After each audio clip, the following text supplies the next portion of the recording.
예. 어떻게 재밌게 들으셨습니까? 혹시 우리 시민 여러분들께서 이해하고 계시는 그 햄릿에 대한 뭐 상투적이든 일반적이든 아니면 또 전문적인 영역이든 각자 우리 시민 여러분들은 햄릿 작품에 대해서 이해하는 방식이 다를 수 있죠. 그리고 햄릿이라는 인간형 이외에 이 작품에 등장하는 그 수많은 인간 군상들의 모습들을 통해서 아까 우리 강자 선생님께서 캐릭터라고 하는 표현을 이렇게 썼습니다만 그 각각의 인물들이 가지고 있는 캐릭터를 통해서 스스로 우리 자신들을 한번 대입시켜 보면 나는 그 작품들 속에 등장하는 그 인물 중에 어떤 모습일까를 한번 생각해 볼 수 있는 그런 기회를 가졌을 것 같은데, 사실 이 셰익스피어 같은 경우도 르네상스에서 건드려 넘어가는 그 중간 지점에 있기 때문에 여전히 우리는 작년부터 봐왔던 르네상스 시기의 이 인문주의자들의 소위 인간을 불러내는 모습을 우리는 지금까지 겪어왔습니다. 이 중세라고 하는 것은 말 그대로 신만 믿으면, 그리고 가톨릭이라고 하는 그런 제도적 장치를 통해서 신만 만나면 세속적인 삶이 아무리 힘들고 어렵더라도 천국에 갈 수 있다라고 하는 그런 믿음, 그런 안정적인 확고한 토대가 있었는데, 바로 이 셰익스피어가 활동했던 이 시기는 지난 시간에 제가 말씀드렸습니다만 16세기, 17세기, 18세기 이 3세기는 그 유럽은 전쟁터의 나라였습니다. 그죠? 그 300년 동안의 평화로운 시기가 그 뭐 한 20년도 안 되는 그런 시기였던, 그러니까 어떻게 보면 한 개인들의 이 실존적인 물음들이 이제 중세 종교도 무너지고 한 상황에서는 어느 곳 하나 안전한 곳이 없는 늘 흔들리는 그런 불안한 존재들이 바로 그 당시의 사람들의 모습이었고요. 그럼에도 불구하고 여전히 절대 군주제였고 한 사람이 자유로운 그런 시대를 살았던 부분입니다. 그래서 기존에 저희 괴테의 좀 셰익스피어의 햄릿을 해석하는 과정들은 오늘 선생님 강연에서 나왔습니다만 프로이트의 정신분석학적 방식으로 이 오이디푸스 컴플렉스로 해석하는 주류가 또 있었고, 심리학적 관점으로 그 캐릭터를 분석하는 것으로 뭐 개개인의 성격을 분석해서 하는 방법들도 있었고요. 제가 읽은 것 중에는 아주 이 대표적인 또 이 햄릿에 대한 분석으로는 독일의 정치신학자인 칼 슈미트라고 하는 사람이 법학자입니다. 이 사람 작품 중에 햄릿이냐 헤큐바냐라고 하는 게 있는데, 이 햄릿의 역사적 현실로서의 당시 배경을 가지고 와서 분석하는 경우들이 있어요. 이 작품 속에 등장하는 왕비, 그리고 왕, 그리고 햄릿 포함해서 당시 이 스코틀랜드의 제임스 1세, 제임스 그때 당시는 5세죠. 그래서 엘리자베스 여왕이 죽고 난 이후에 잉글랜드의 왕이 되면서 제임스 1세로 이렇게 되는데, 그 메리 스튜어트 왕가죠. 스튜어트 왕가의 그 불행한 그 역사적 현실들이 그대로 바로 이 작품 속에 그대로 들어있는 거 아니냐라고 하는 독특한 그런 분석을 했던 법학자, 철학자였습니다. 일종의 그런 내용들도 있고요. 오늘 이제 선생님께서 저도 이걸 읽으면서 참 놀랐었는데, 사느냐 죽느냐 이것이 문제다라고 했을 때 그 문제를 기존의 햄릿을 해석하는 틀하고는 다른 방식으로 이 진리의 문제 혹은 진실의 문제를 이제 이렇게 끄집어 오셨습니다. 그러니까 저희 지금 철학적 관점으로 보면 이 햄릿의 모습은 철저하게 이 인식론적 회의주의자의 모습을 보이는데, 첫 장면이 우리 선생님께서 강조하셨던 것처럼 너는 누구냐입니다. 그러니까 사실 이건 인간 본질에 대한 물음이죠. 나는 누구인가라고 하는 문제인데, 근데 마지막 장면에 이렇게 보면 이 햄릿이 죽으면서 마지막에 했던 말은 결국 남은 건 침묵뿐이다, 이렇게 이제 표현을 하거든요. 근데 알 수 없다는 거죠. 우리가 뭐 안다라고 이야기를 하지만 결국 침묵뿐이다 이렇게 했는데, 이렇게 셰익스피어가 햄릿을 통해서 작품을 이렇게 내고 난 뒤에 300년 뒤에 가면 오스트레일리아의 아주 유명한 괴팍한 철학자가 한 명 나옵니다.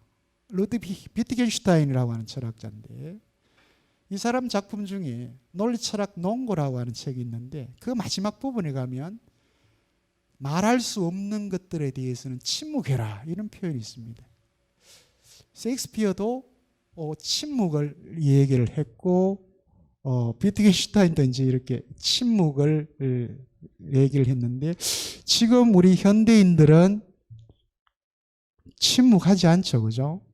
끊임없이 계속 뭔가 소통을 하려고 합니다. 의사소통을 하려고 하는데, 그럼에도 불구하고 여전히 현대인들도 알 수 없는, 어떻게 보면 여전히 셰익스피어의 햄릿이 마지막 남겼던 그 침묵이라고 하는 그 자장 안에 지금 우리는 들어있지 않을까, 저는 개인적으로 그런 생각도 해봤는데, 오늘 먼저 우리 강도기 선생님께서 늘 저희들에게 이렇게 3개의 질문을 주시는데요.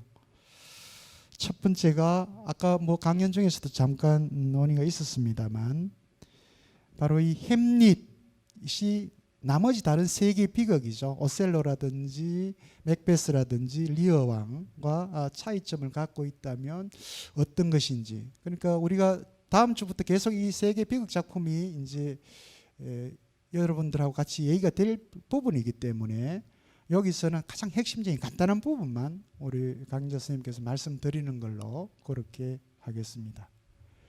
예, 먼저 요 말씀 한번 드리고 두 번째로 넘어갈까요? 예.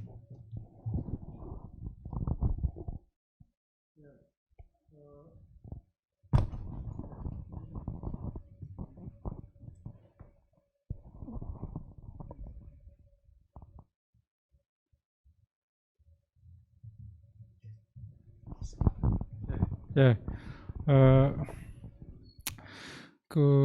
계속 다음번으로 이어지는 연속 강의의 주제들이기 때문에, 다음번에 대한 어떤 그 선입견을 가지실 수 있는 쪽으로 제가 대답을 하는 거는 좋은 것 같지가 않아요. 다음번 강연자들한테 잘못하면 신뢰가 될 수도 있어서 간단하게 제 개인 생각을 그냥 한두 마디 정도로 말씀드리겠습니다. 1600년부터 1607년 정도를 셰익스피어의 이제 그 비극 시대라고 이렇게 얘기를 하고, 그 다음에 이제 1611년, 13년까지를 공식적으로는 1611년에 이제 은퇴를 하고요, 집에 날아갔어요, 고향에. 그러다가 공저로 1613년에 헤일 8세라고 하는 작품을 쓰게 됩니다. 엘리자베스 그 여왕의 아버지죠. 그래서 1600년도 초, 이게 정치적으로 격변기거든요. 영국이 엘리자베스 여왕이 이제 후계가 없이 죽고, 스코틀랜드의 제임스 6세를 이제 영국으로 런던으로 데려와서 이제 왕위가 이어지는데, 그 과정에서 굉장히 이제 이방인이 오다 보니까 복잡합니다. 그래서 그걸 돈으로 풀어가지고 좀 정치를 하려고 하다가 의회하고 대립을 하고, 바로 그게 1649년에 청교도 혁명으로 이어진, 그게 전국 구체적으로는 영국 사회에서는 청교도 혁명이라고 하는데, 다른 유럽 쪽 국가에서는 그 역사서에 부르주아 혁명이라고 돼 있어요. 그러니까 청교도 혁명이라는 말을 쓰질 않습니다, 프랑스 역사책에서 보면. 그러니까 중산층들, 소위 하원을 장악하고 있는 사람들이죠. 이 사람들이 자꾸 자기들한테 세금 많이 내라가니까 반기를 들고 왕을 자꾸 괴롭히는 거예요. 그래서 왕이 이제 성질이 나가지고 의회를 해산시켜 버립니다. 그 과정에서 이제 일어났던 게 청교도 혁명인데요. 바로 49년에 이제 이 제임스 1세 왕의 아들놈 찰스 1세가 영국 의회의 의결에 의해서 도끼로 목이 잘리는, 영국 역사에서 처음 있는 일입니다. 국민의 대의기관이 합법적으로 왕을 처단한 거예요. 이제 그런 아주 격동의 시절이었고, 인플레이션이 엄청 심했고요. 근데 그런 과정에서 나온 작품들인데요. 리에왕에 가면은 방금 이 교수님께서 말씀하시는 그런 그 인간 정체성에 대한 회의, 질문 이런 것들이 훨씬 강해집니다. 나는 누구라고 말할 수 있는 자는 누구인가라고 하는 그 대사가 바로 거기 나오는 거예요. 저희 나라에서는 그거를 소설가 이인성 씨가 그대로 따다가 내가 누구라고 말할 수 있는 자는 누구인가라는 소설을 제목으로 붙여놨습니다. 굉장히 포스트 모던한 그런 소설이에요. 근데 기본적으로 햄릿에 가면은 마지막 단계에서 신의 뜻에 자기를 갖다가 이렇게 던져버리는 종교적인 신비주의의 요소가 강하게 드러나거든요. 근데 그런 부분들이 킹리어로 가면 완전히 그거보다 됩니다. 그러니까 킹리어만큼 그 끝이 없는, 그 끝이 제대로 끝이 안 나는 거예요. 왜냐하면 셰익스피어의 비극은 기본적으로 질서의 회복이라고 하는 어떤 도덕적 질서가 됐든 정치적 질서가 됐든 뭔가가 원상이 되는 쪽을 전제를 하고서 비판이 시작이 되거든요. 그런데 이 리어 왕은 끝이 없어요. 그 점이 아주 굉장히 독특한 지점이고요. 맥베스는 악의 문제를 다루고 있는데 이거 참 기가 막힌 작품입니다. 제가 상상력에 관해서는 가장 좋은 작품이라고 생각해요. 그 비극의 주인공이 악을 행하면서 내가 행하는 게 악이라고 하는 사실을 아는 게 두 개가 있어요. 비극 작품에. 그게 괴테가 나중에 입이 침이 마르도록 칭찬했던 크리스토퍼 말로우라는 셰익스피어 동시대 작가인 말로우의 닥터 포스터스라고 하는 작품이고요. 악마하고 24년 동안 계약을 해가지고 전지전능한 힘을 부여해주면 나한테 나중에 네가 메피스토펠레스한테 영혼을 팔아먹는 거예요. 근데 그거 다 알아요. 이게 악이라는 걸 안다고요. 근데 악을 알지만 악을 행하는 인간의 그 모순적인 그거가 맥베스예요. 맥베스 다 압니다. 지식의 비극이에요. 자기가 덩컨 죽이면 삼중의 살해를 하는 것도 다 알고 다 알아요. 그런데도 어쩔 수가 없어. 밀려가는 거예요. 왜냐하면 한 번 거짓말했던 사람이 계속 밀려가듯이 그런 아주 정말 뛰어나게 상상력이 풍부한 인물이에요. 맥베스 자신은 나쁜 놈이지만 절대로 미워할 수가 없는 아주 기가 막히게 매력적인 인물입니다. 상상력이 거의 셰익스피어의 상상력을 그대로 이렇게 전수받은 사람 같아요. 장군이지만. 오셀로는 장르가 특이하게 다릅니다. 대부분의 경우에 비극의 주인공들은 물론 이제 왕후장상 정치적인 그런 걸 가지고 있는 인물들이 왜냐하면 위상이 커야 되니까 그래야 비극의 주인공이 옆에 우리하고 동네 아저씨면 비극의 주인공이 될 수가 없어요. 외경감이 안 생겨요. 옆에 늘 고향에 돌아오면 영웅이 없다고 하는 말이 뭐예요? 저놈 어렸을 때 저런 놈이 저게 뭐 뻔히 알거든요. 거리감이 없으면 경이로움이 안 생겨요. 근데 그래서 비극의 주인공은 일부러 장화를 신켜가지고 큰 인물로 만들어놔가지고 갖다 무대 위에 서게 했어요. 그리스부터. 그래서 부스를 신은 인물이 그게 비극의 주인공이라는 뜻이에요. 예치의 시에도 나옵니다. 근데 이 오셀로는 이게 가정 비극이에요. 집안에서 일어나는 손수건을 매개로 해가지고 일어나는 도메스틱 트리지드라고 하는 게 전혀 다릅니다. 이 장르가 전혀 다르다라고 하는 것을 일단 말씀드리고요. 비극적인 어떤 그런 세계관의 회의적인 생각들 이런 부분들이 가장 치밀하고 가장 심오한 작품은 킹리어죠. 가장 우주적이에요. 인간과 그 허벌판 앞에선 인간의 모습 이런 것들이 아주 기가 막히게 드러나 있는 작품이고요. 그렇지만 짜임새라는 가장 잘 만들어진 작품, 4대 비극 중에서 가장 웰메이드, 정말 기가 막히게 아구가 맞게끔 빚어놓은 작품은 오셀로입니다. 이거는 뭐 하나라도 어떻게 건들 수가 없게끔 이렇게 맞아 떨어져 있어요.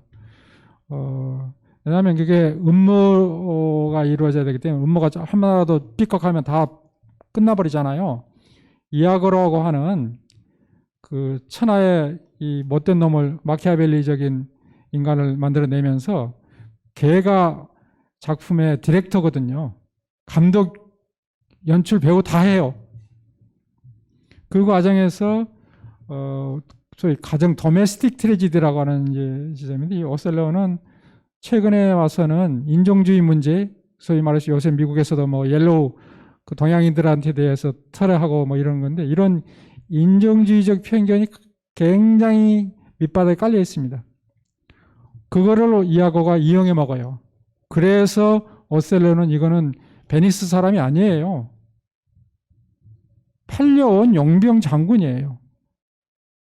군인은 군인인데 직업 군인으로 돈 많이 주는 데 가서 봉사하는 사람이에요.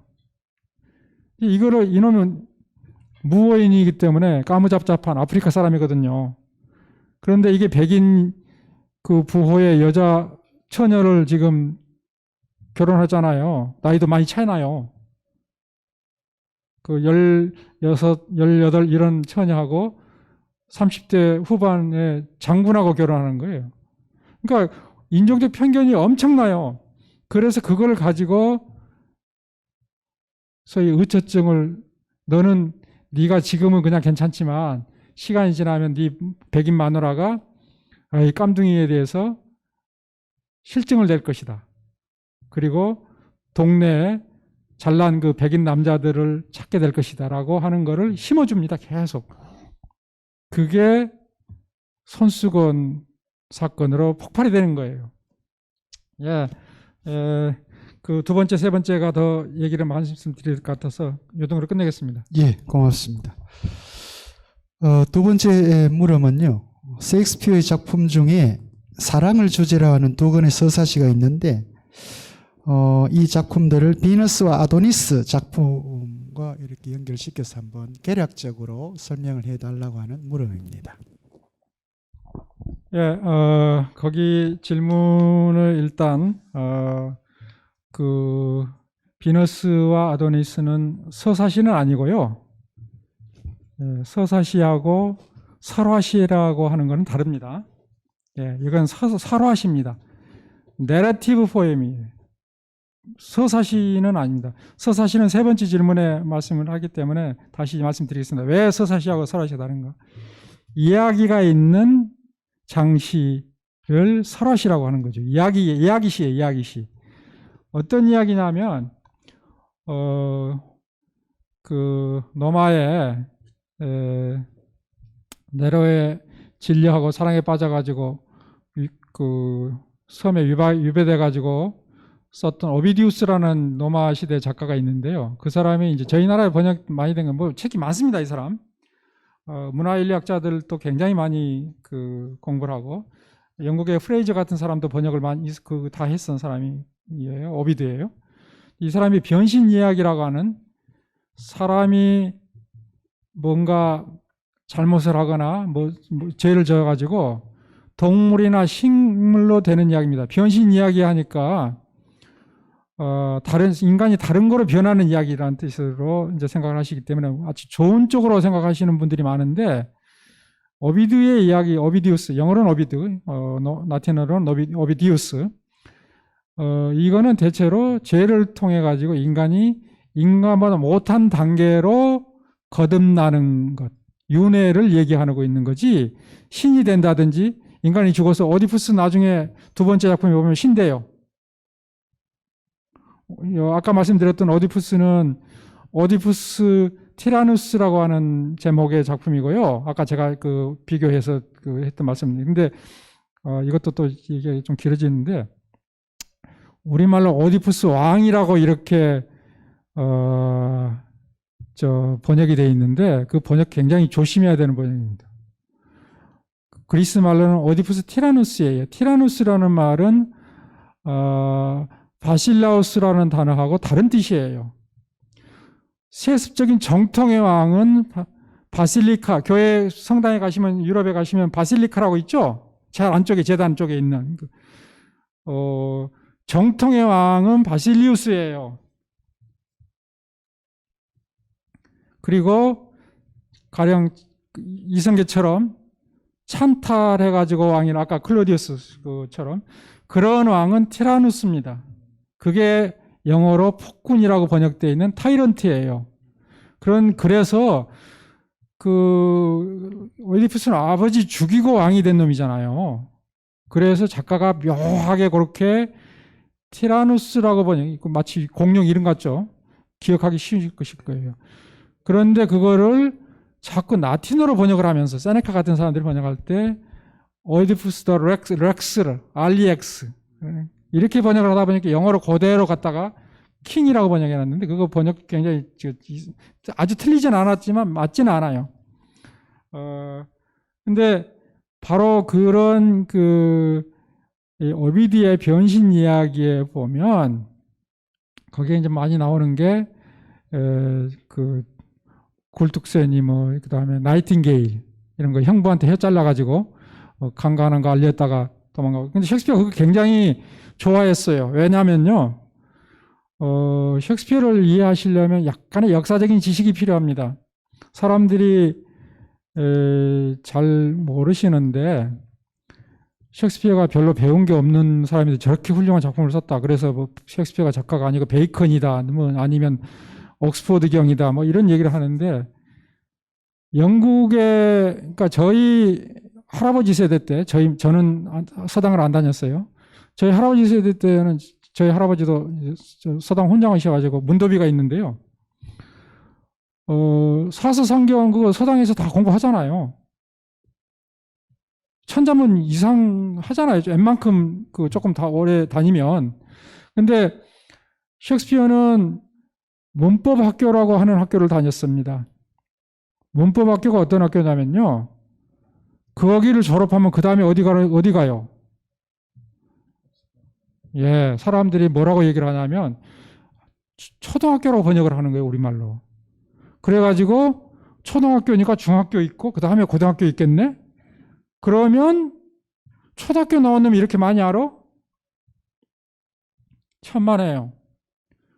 문법학교 나오면 그 다음이 유일하게 있던 대학 옥스퍼드 캠브리지를 갑니다. 그 다음이 있는 학교가 대학이에요. 그래서 그랜마 스쿨이라고 하는 게 지금으로 치면 대학 2학년에 해당되는 대학 예과 학생입니다. 예과 학생. 그 그랜마 스쿨 선생이 누구 한 줄 알아요? 거기 가서 그 학교 선생을 누가 했겠어요? 당시에 옥스퍼드 캠브리지 졸업한 사람들이 거기 가서 학교 선생을 했습니다. 그래서 거기서 로마의 고전들을 읽었어요. 그리스 언어는 안 했어요. 르네상스 하면 고전에 발견하고 막 그러는데 그리스 말은 사실 너무 어려워가지고 영국에서도 웬만한 사람들 모릅니다. 대부분 다 키케로가 번역한 그리스 작품을 읽었지 라틴어를 읽었다고요. 그런데 그 셰익스피어가 다녔던 그랜마 스쿨의 교재가 오비디우스의 메타모포시스였어요. 전권을 읽은 게 아니고 발췌해서 읽었는데 유명한 이야기들은 거기 다 라틴어를 읽었다고요. 거기에 나오는 이야기를 가지고 이야기시를 쓴 거예요. 무슨 얘기냐면요. 비너스는 다 아시다시피 사랑의 여신이죠. 그런데 셰익스피어 시대에 속어로 비너스라고 하는 단어는 창녀라는 뜻입니다. 비너스의 여사제 그러면 창녀집 아가씨예요. 근데 이 여자는 유격의 화신이에요. 색욕이 넘쳐가지고 이 젊은 미동 소년인 아직 청소년, 그러니까 약간 성적으로 중간 상태에 있는 애예요. 아주 성인이 안 됐다고요. 얘를 너무 좋아해가지고 구애를 하는데 이놈은 막 답답해가지고 못 견뎌하고 이제 사냥으로 도잖아요. 사냥이라고 하는 건 서양에서 성인으로 가는 귀족 계급의 세례 의식입니다. 남자들한테 기사가 되는 과정이라고요. 그래서 사냥으로 다니다가 코뿔소한테 멧돼지의 나온 터스크라고 하는 이 양쪽에 나온 뿔 있죠? 거기에 사타구니가 찔려. 성적인 이미지예요. 사타구니가 찔려가지고 죽는데 이 젊은 아도니스의 흘린 피에서 그가 죽어가지고 아네몬의 꽃이 탄생했답니다. 그런 탄생 설화를 변신 이야기가 얘기하고 있는 것을 셰익스피어가 굉장히 가벼운 터치로 그렇지만 굉장히 리얼하게 잘 그려놓고 있어요. 이것과 대비되는 작품이 누크리스의 겁탈이라고 하는 강간이라고 하는 이제 노마의 공화정의 탄생 과정을 제기하고 있는 작품인데요. 이런 거 이야기시예요. 노마사의 이야기를 일부 혹은 변신의 이야기 이런 거를 이야기가 있는 시, 그냥 서정시나 서사시하고 달리 극시와 달리 이야기를 다루고 있는 시. 그런데 이거는 약간 소극적이 좀 코미디하게 다뤘고요. 누크리스는 굉장히 무거운 주제이기 때문에 이렇게 다뤘습니다. 두 개를 이제 비교해서 아마 그 질문하신 것 같은데, 근데 이게 이제 대부분 지금처럼 노마 그 영국이 그 16세기 후반, 17세기 초엽에 역병이 엄청 심했어요. 런던 인구의 3분의 1까지 죽고 그러거든요. 그래서 지금도 격리 수용하고 외국에서 들어오면 코로나 때문에 지금 코로나가 그 당시에 플레이그예요. 근데 지금 그 방역 때문에 이렇게 격리시키는 걸 쿼런틴이라고 그러죠. 근데 그걸 지금 대부분 2주 하잖아요. 쿼런틴이라는 단어가 왜 나오냐면요. 쿼런틴이라는 말은 사주라는 뜻입니다. 그 당시에는 4주 동안 격리시켰어요. 더 위험해서. 그게 이제 콜레라 같은 그런 것들이잖아요. 다 물로 먹이고. 그래서 극장 그렇게 되면 이제 거리두기를 해야 되니까. 근데 지금도 이제 그 똑같은 건데요. 돈 있는 사람들은 시골에 다 컨트리 하우스가 있어요. 시골 별장. 뉴턴이 그 사과 떨어지는 데 가서 시골에 가가지고 누워있다가 만유인력 발견했다고 하잖아요. 그게 역병 때문에 간 거예요. 사과 떨어지는 그것 때문에 만유인력 발견했다는 거는 거짓말이고요. 역병 피해서 다 시골로 이렇게 소개가 됩니다. 흩어진다고요. 근데 이제 고갈데 없는 런던의 가난한 백성들은 전부 다 밀집돼가지고 전염병 걸리죠. 4주 동안 격리하는 것 때문에 쿼런틴이라고 하는 영어 단어가 생겼어요. 그러다 보니까 공공극장이 전부 다 지금도 극장 못 가잖아요. 조금만 전만 하더라도 문을 닫게 됩니다. 그래서 연극을 못 하게 되니까 작품을 안 되게 되니까 그냥 읽을 수 있는 독자들을 대상으로 하는 귀족 독자들을 대상으로 하는 작품을 쓴 고 1592년, 94년, 6년까지 그 몇 년 동안에 있었던 사건들이 시를 쓴 거예요. 그 과정에 소네트도 있습니다. 예, 여기까지. 근데 선생님 지금 5분 남았는데 세 번째 답변을 하시면 우리 플로에 계시는 분들 질문을 받기 조금 힘들 것 같아서 혹시 세 번째 질문은 한 30초로 간단하게 답변할 수 있겠습니까? 세 번째 물음은 햄릿 이야기의 원전과 관련 있는 서사시가 있다면 어떤 게 있는지 짧게 소개를 부탁드린다는 질문입니다. 예, 다른 질문을 받기 위해서 이 질문은 그러면 그냥 간단하게 대답하겠습니다. 세계 3대 서사시 중에 하나입니다. 세계 3대 서사시를 영국에 하나 있어요. 존 밀턴의 17세기에 신라권, 호모의 서사시는 뭐 다 아실 거니까. 그 다음에 노마의 건국신화를 다루고 있는 이니아스라고 하는 작품이 있습니다. 이니아드라고 하는 작품인데요. 영어로 이니드. 이게 트로이가 멸망하고 노마만 간들어가는 이야기인데 그 이야기를 셰익스피어가 그 햄릿에서 극중극단에 오니까 이야기를 해보라고 시키는 거기가 바로 나옵니다. 그게 아까 우리 이 교수님 말씀했던 카울 슈미트의 그 헤큐바 얘기 거기 나오는 거예요. 그걸 그대로 갖고 왔는데 그거는 사실 말로우의 다이도라고 하는 비극에서 더 이미 이용했기 때문에 그걸 다시 갖다 쓴 겁니다. 예. 예. 혹시 플로에 계시는 우리 시민 여러분들 질문 있으면 지금 하십시오. 시간은 그렇게 많지 않습니다만. 예. 제일 뒤쪽에 계시네요. 어디서 오셨는지 말씀을 좀 해주십시오. 건부동에서 왔습니다. 예. 건부동에서 왔고요. 말씀 많이 들었는데요. 정말 명강히 감사드립니다. 교수님, 우리 셰익스피어에 대해서 대가라고 들었고요. 그 셰익스피어가 곧 국력이라는 이야기들을 하잖아요. 근데 거기 그런 이야기를 왜 하는지를 좀 설명해 주시고, 그 다음째 또 두 번째는 그 교수님이 저게 여기서 썼는 책, 내가 이 도서관에 소장되어 있는 책을 지난주에 읽어봤는데, 어떤 데는 그 왕을 보고 왕이라 그랬다가 또 예, 그게 다 틀리더라고요. 그 특별한 이유가 있는지, 또 그 저 햄릿을 보고 세자라 그랬다가 태자라 그랬다가, 또 왕을 보고 잠깐만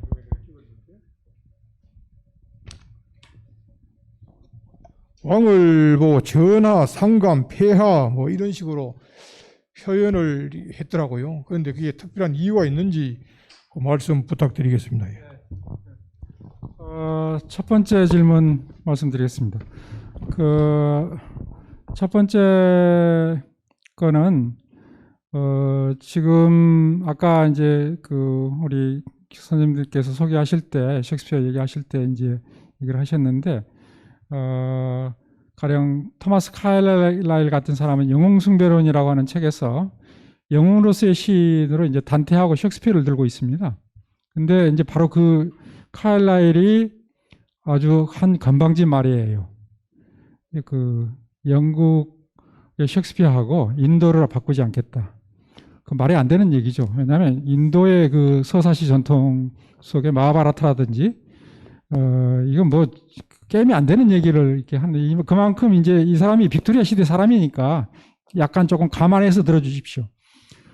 이제 그런 그 문화적 자부심, 그러니까 민족 시인으로서 뭐 우리는 이제 자꾸 김서울 뭐 이렇게 하는 것처럼 19세기에 이제 대중교육이 확대되고 그럴 때 저희 국민시인, 내셔널 포엣이라고 하는 개념으로 영국에서 그렇게 이제 위상을 높여놨습니다. 자기들 스스로가 자부심을 갖고 애국심을 고취하기 위해서. 그래서 2차 대전 때 이제 헨리 5세 같은 작품이 엄청 인기 있게 영화로 만들어지고, 그리고 로렌스 올리비에라는 건데, 지금도 셰익스피어는 세계 곳곳에서 아까 햄릿만큼 많이 얘기되는 작품보다 했는데, 1957년에 하버드 대학의 해리 레빈이라고 하는 비교문학자가 토론토 대학에 가서 특강을 하는데, 그때 거기서 한 얘기가 햄릿에 관해서 12일에 한 번씩 책이 나온답니다.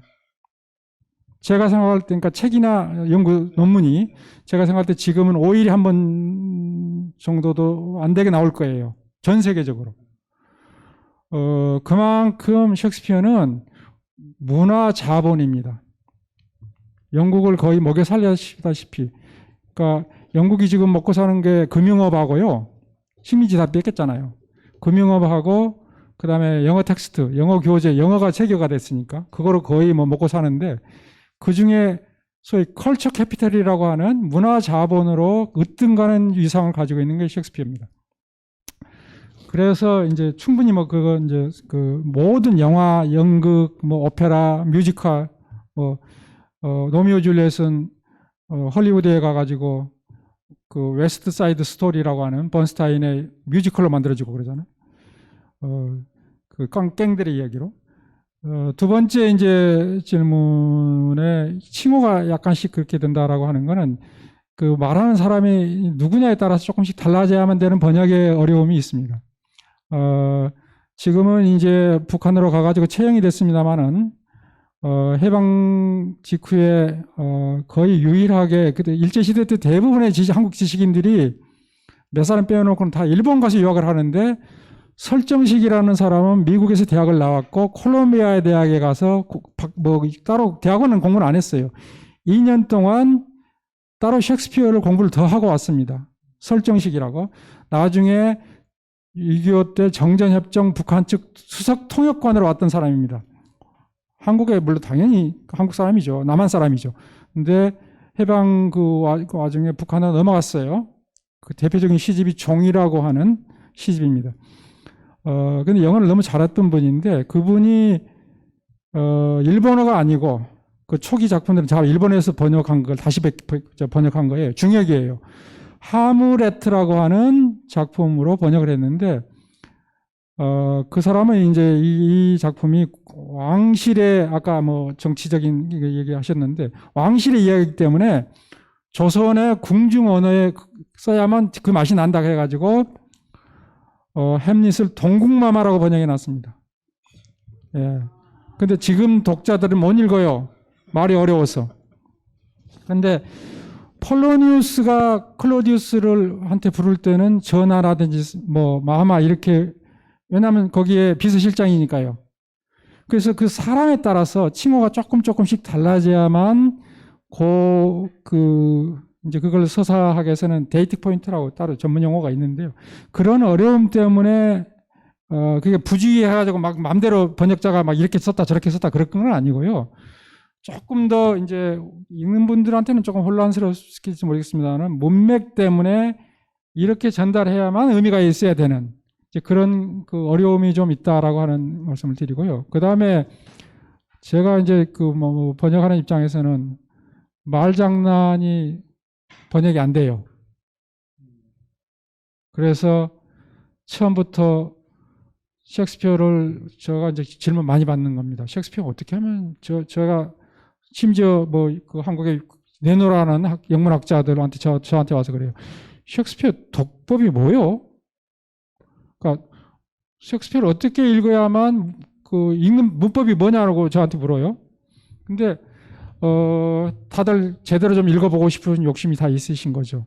그런데 그 원문을 가지고 씨름하셔야 돼요. 제대로 읽으려면. 아까 첫 번째 질문으로 시작한다고 했는데요. Who's there? 그러니까 they answer me, unfold yourself 이렇게 하는데 unfold 하면 접어놨던 거를 이렇게 펼치는 게 unfold예요. 그래서 이렇게 미닫이한 그 접이식 문을 folding door라고 그러잖아요. 근데 fold라고 하는 건 꼭꼭 싸매놓은 거를 풀어 헤쳐가지고 이렇게 펼쳐놓는 거거든요. 그게 옷의 이미지라든지 천의 이미지라든지 뭔가 비밀을 풀어 헤치는. 그 처음부터 셰익스피어가 이미지를 계속 써요. 그런데 그래서 극중극도 나중에 아가사 크리스티가 거기서 갖다 쓴 제목이에요. 지돛. 그게 왕을 잡기 위해서 지돛을 놓잖아요. 근데 그게 곤자고의 살인인데 저게 무슨 내용이냐 그러니까 햄릿이 왕한테 지돛이에요. 그래요. 마우스트랩이라고 하는 말을 씁니다.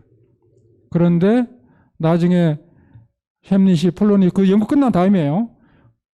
폴로니우스 죽일 때 이 쥐새끼야 그래요. 계속해서 그걸 맞물려 들어가요. 셰익스피어가 한번 꽂히면 그 거덜 날 때까지 그 이미지나 의미를 우려먹습니다. 네, 그래서 그 햄릿한테도 왕이 너는 왜 이렇게 우울해하느냐. 그러니까 그 말장난 쳐가지고 저는 너무나 햇빛 안에 있습니다. I am too much in the sun 그러는데 그 SUN하고 SON하고 발음이 똑같거든요. 태양하고 아들이라는 단어하고 그러니까 전하의 은총을 너무 많이 입고 있습니다. 전하의 아들로 충분합니다. 이런 식으로 해가지고 엿먹이는 거예요. 근데 이런 것들이 번역으로는 표현을 할 수가 없어요. 아무리 기가 막힌 귀신이 재주를 준 사람도 그건 안 됩니다. 마치 그 불확정성 원리처럼 한쪽으로 번역을 하면 한쪽이 죽어요. 그러면 그걸 매번 줄을 달아야 돼요. 그런 어려움 때문에 용어가 가지고 있는 그나마 조금 그렇게 함으로써 좀 난관을 피해간다라고 하는 그런 지점이 있다는 지점을 이해해 주시면 좋겠습니다. 그러니까 그 맞고 틀리는 정도는 아닌 것 같고요. 제가 뭐 그 사마천의 사기 번역한 미국의 학자들하고도 미국에 있을 때 얘기해 보니까 이게 맞느냐 틀리냐는 정도가 아니고 그런 문제는 아니고 번역이라는 게 정도의 문제로 이제 서로 그 합의를 하고 그런 적이 있는데요. 그런 것 같습니다. 예. 그러니까 그 시대에 통용되는 어법으로는 우리가 지금 확인 불가능하기 때문에 그런 겁니까? 그렇게 똑같이 해버리면 예. 번역자도 뭐 능력도 좀 문제가 있겠지만 독자들이 안 읽어버려요. 고전 우리나라 한중록 고전 읽으라고 하면 학생들이 읽겠어요. 출판사에서 일단 안 됩니다. 출판사에서 안 받아줘요. 예. 근데 선생님 보내드려야 될 시간이 지금 5분이 지나버렸습니다. 선생님이 허락하신다면 한 분 정도 제가 괜찮겠습니까? 한 분 정도 예, 뭐 더 받겠습니다. 한 분 정도 질문을 없으시면 예. 혹시 우리 선생님 햄릿을 빌려서 오늘 우리 대구 시민 여러분들께 마지막으로 허심탄회하게 하시고 싶은 말씀이 있으시다면 혹은 또 해주고 싶은 말씀이 있으시다면 한번 해주시면 고맙겠습니다. 예, 뭐, 햄릿이라고 하는 이 소위 문학으로 치면은 그림의 비유에 모나리자라고 그러거든요. 다들 얘기하는데 햄릿이 폴로니아스인데 구름을 보면서 저게 뭐 같아요? 그걸 물어봐요. 그러니까 족제비 같이 보인다고 그러니까 아니 나는 낙타같이 보이는데요. 그러니까 또 폴로니우스가 금방 말을 바꿔가지고 왜 낙타처럼 보이냐. 그러니까 햄릿이라고 하는 작품은 벌써 햄릿이 얘기하는 바로 그 지점이 있는 것 같아요. 어떤 관점에 누가 보느냐에 따라서 달라집니다.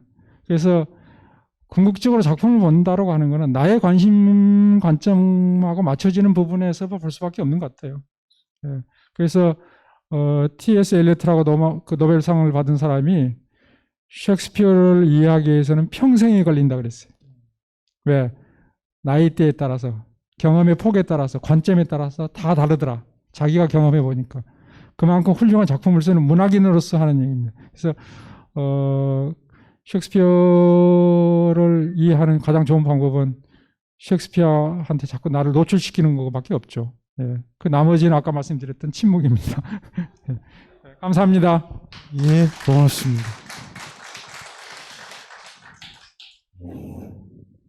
예, 다음 주에는 뭐 자료 뒤에 있습니다만 오셀로를 만나겠습니다. 질투인가 무지인가라고 하는 주제를 가지고 만나게 되겠습니다. 오늘 영원한 현대인 햄릿을 강연해 주신 우리 박우수 교수님께 다시 한번 큰 박수 부탁드립니다. 예, 다음 주 788회에 여러분도 오늘처럼 건강한 모습으로 다시 만날 수 있도록 하겠습니다. 안녕히 돌아가십시오. 고맙습니다.